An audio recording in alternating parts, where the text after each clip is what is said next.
Bonjour à tous et bienvenue dans cette nouvelle vidéo. Alors aujourd'hui, c'est un petit book haul que je vais vous faire avec les mangas que j'ai achetés dernièrement, mais pas que, parce que je vais aussi vous présenter un manga que j'ai reçu de la part de Pika Édition et vous montrer ce que j'ai réussi à avoir à ma bibliothèque, enfin réussir à avoir, ce que j'ai eu en fait dans ma bibliothèque à côté de chez moi, parce qu'ils ont un choix assez sympa en termes de manga. Alors j'ai emprunté quelques petites choses que je vous montrerai tout à l'heure, c'est juste là. Parce qu'au final, ça fera partie des vidéos lecture manga que je vous ferai un peu plus tard, donc autant que je vous les montre maintenant. Voilà, donc on va commencer sans plus attendre, parce que même si jamais il n'y a pas 500 mangas, ça risque de prendre un petit peu de temps, parce que je parle beaucoup. Alors allons-y. Tout d'abord, je vous montre le manga que j'ai reçu de la part de Pika Édition, Dragon Head, puisqu'il s'agit du tome 4.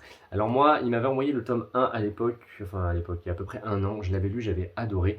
Ensuite, je me suis acheté le tome 2, il m'avait envoyé le tome 3 et maintenant le tome 4. Et le tome 5 et dernier tome sortira au mois de janvier. Et je vais attendre la sortie de ce tome 5 pour pouvoir lire en fait l'intégrale d'un coup. Sachant que le tome 1, je m'en rappelle bien et que j'avais vraiment beaucoup aimé, c'était assez sombre, surtout par rapport à la psychologie, parce qu'en fait, on va suivre des lycéens qui vont se retrouver coincés dans un train après l'effondrement d'un tunnel. Et ils vont se retrouver donc coincés dans ce tunnel, sachant que il y avait un des étudiants qui était un peu maboule, alors que les deux autres étaient assez sains d'esprit. Assez sains d'esprit, mais qu'au fur et à mesure, on sent quand même que leur psychologie se dégrade un petit peu. Et j'avais trouvé ça super intéressant, mais c'était assez comment vous dire, l'ambiance était assez sombre. Faut pas être claustro pour lire quand même le premier tome. Après, je sais pas du tout où ça va parce que je n'ai pas lu le reste du manga, mais ça m'a l'air tout simplement génial. En tout cas, j'en entends que du bien, donc j'ai vraiment hâte de me plonger dedans. Donc vivement la sortie du tome 5 et dernier tome au mois de janvier pour que je puisse me plonger dedans. Et pour la petite précision, les gros tomes coûtent 20 €, mais en même temps, c'est des gros pavés. Je vais essayer de vous montrer des dessins. Hop là, moi personnellement j'aime beaucoup les dessins, j'aime vraiment beaucoup le style de l'auteur. Voilà, c'est assez sympathique. Voilà donc pour Dragonhead. Ensuite, je me suis acheté le tome 9 de Drifting Dragons, donc c'est toujours chez Pika Édition, c'est toujours en cours au Japon avec 11 tomes et le tome 10 paraîtra fin novembre. Ça me rend un peu triste parce qu'on est en train de rattraper la parution japonaise et que bientôt on va devoir attendre un long moment avant d'avoir les différents tomes.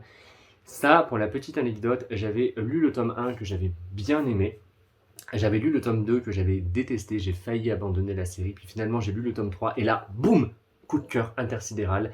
Dès que j'achète les tomes, je les dévore à une vitesse incroyable. À chaque fois, je prends un plaisir monstre à savourer mes lectures. Parce que vraiment, les tomes sont des petites pépites à chaque fois. Et en plus, les couvertures sont incroyablement belles pour tous les tomes. Il n'y a pas un tome qui a une couverture moche. Et les dessins, c'est pareil. Alors, les dessins sont d'une qualité, mais incroyable. C'est vraiment beaucoup trop beau. Ça rend la lecture d'autant plus agréable. Donc, tant mieux. Voilà, les dessins sont vraiment, vraiment, vraiment beaux. J'adore le style du mangaka. Et j'ai hâte de me plonger dans ce tome 9 et dans le tome 10 qui sortira dans à peine un mois, parce qu'il sort à la fin du mois de novembre chez nous. Et je vous en reparlerai une fois que j'aurai lu les tomes. Je me suis pris le tome 2 de Brigade d'Outre-Tombe. Alors là, c'est chez H2T, c'est terminé en 3 tomes et on n'a pas encore de date pour le tome 3. J'avais lu le tome 1 que j'avais trouvé très sympathique. Et là, pour être franc, je ne vais pas lire ce tome 2 avant un petit moment. Je pense que je vais attendre la sortie du tome 3, comme ça je relirai le tome 1 et j'enchaînerai avec les tomes 2 et 3. Ou alors je le lirai peut-être quand même pour pouvoir le chroniquer sur Instagram et même vous en reparler sur YouTube. Je ne sais pas encore vraiment ce que je vais faire. Mais à voir quand sort le tome 3, mais quand pour l'instant il n'y a pas encore de date, j'ai peur qu'on attende un petit moment, donc si jamais il sort dans 6 mois, je pense quand même que je dirais ce tome 2 pour voir un peu ce que ça vaut. J'aime beaucoup la couverture et j'aime beaucoup pareil le style de dessin, c'est vraiment super sympa. Et j'avais bien aimé l'ambiance un petit peu creepy du tome 1 avec les fantômes, etc. Donc ça c'est cool, sachant en fait qu'on va suivre, vite fait pour vous conter l'histoire un peu, en fait on va suivre Adam qui après avoir frôlé la mort dans un accident va être capable de voir les morts. Et du coup en fait il va créer avec ses amis, comment on appelle ça? La brigade d'Outre-Tombe, en fait un groupe tout simplement, pour aider les esprits. Et j'avais bien aimé le pitch de départ et j'aime beaucoup ma lecture. Donc hâte de me plonger dans ce tome 2 et j'espère qu'on n'aura pas à attendre trop longtemps avant la sortie du tome 3.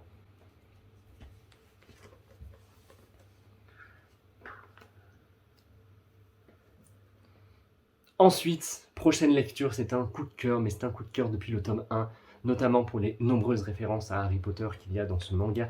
Il s'agit du tome 5 de Mashle. Mashle, c'est toujours en cours au Japon avec 8 tomes et le prochain tome sortira chez nous au mois de décembre. Et j'ai hâte parce que ce tome 5, je l'ai déjà dévoré, je vous en reparlerai dans une autre vidéo lecture. Mais c'est beaucoup trop bien, c'est génial.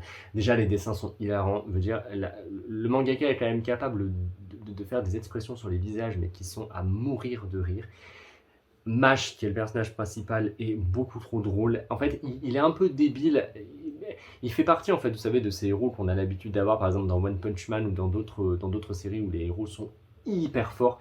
Il est hyper fort, mais il a ce côté un peu débile qui le rend tellement attachant et tellement drôle. Mais je vous jure, ce manga, c'est à mourir de rire, tout ce qui peut se passer à l'intérieur. Vraiment, il y a tellement de situations drôles dedans. C'est incroyable. Même des situations qui ne sont pas censées être drôles, où le héros est en danger, on arrive à rigoler parce que ce qui se passe dans l'ensemble, c'est beaucoup trop drôle en fait. Il ne se rend même pas compte de la force qu'il a, et le plus marrant, mais c'est toutes les actions qu'il va pouvoir effectuer. J'essaie de ne pas vous spoiler en fait. Là, si jamais je continue cette phrase, je vais vous spoiler, donc je vais me taire. Mais en tout cas, le héros, à chaque fois qu'il fait des actions, mais ça se termine toujours par un fou rire. Toujours, je vous promets. Des fois, il va sortir des phrases, il va se moquer du méchant, il va se moquer des autres personnages contre lesquels il va devoir se battre. Et à chaque fois, du coup, ça met un blanc dans la période de combat, mais c'est tellement drôle, c'est vraiment hilarant. Et ça, c'est un manga que je vous recommande. Je pense d'ailleurs que je vous ferai une vidéo dessus pour pouvoir vous présenter cette série. Après, tout le monde en parle et je pense que vous la connaissez déjà très bien, donc je verrai. Mais pour moi, ça c'est un vrai coup de cœur de chez Kazé et j'ai hâte d'avoir la suite en décembre.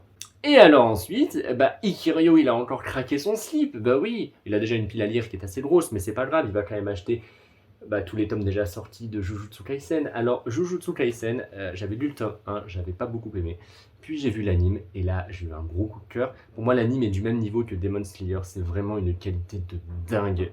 L'anime, je me souviens, est passé à une vitesse incroyable. Il y a le film, d'ailleurs, qui va sortir au mois de décembre, et qui va parler du tome 0 du manga. Je vous mettrai l'affiche juste ici. Je pense qu'il devrait arriver en France courant 2022, on va dire peut-être entre mars et août 2022, je sais pas trop, des fois ça prend quand même pas mal de temps avant que les films ne débarquent chez nous au cinéma, si il arrive au cinéma, mais j'espère quand même qu'ils vont sortir au cinéma en France, parce qu'ils méritent d'être vus au cinéma, enfin je pense, parce que j'ai pas encore vu le film, mais vu la qualité de l'anime, clairement le film va être sûrement de la même qualité, donc il mérite d'être vu au cinéma. Et j'en étais où dans tout mon blabla? En gros, j'ai adoré l'anime et j'ai envie de lire le manga pour pouvoir rattraper la suite. Et surtout, je voyais ce tome 11 passer partout et je vous avoue que la couverture est tellement classe. Ce personnage, déjà, il est super badass. Je me suis dit, allez, Victor, on arrête de déconner et on va acheter tous les tomes qui nous manquent. Donc là, il faut que je reprenne ma lecture. Donc j'avais 11 tomes à lire de Jujutsu et je vous en reparlerai un peu plus tard. Ça, c'est une série qui est toujours en cours au Japon avec 17 tomes et le prochain tome sortira chez nous en décembre. Et au mois de février, Kiyun va nous offrir un très beau collector. Je vous le mettrai là sur le côté pour que vous puissiez voir le contenu et je vous mettrai si vous voulez un lien pour aller sur le site de Kiyun pour voir directement le contenu du collector, mais j'ai tout simplement hâte d'aller le réserver tout à l'heure chez mon libraire parce que je le veux, ce collector. À chaque fois que Kiyun, à chaque fois qu'ils nous font des collectors, en fait, c'est vraiment très qualitatif, notamment les My Hero Academia. À chaque fois, on est hyper gâtés et ils sont vraiment pas très chers pour des collectors.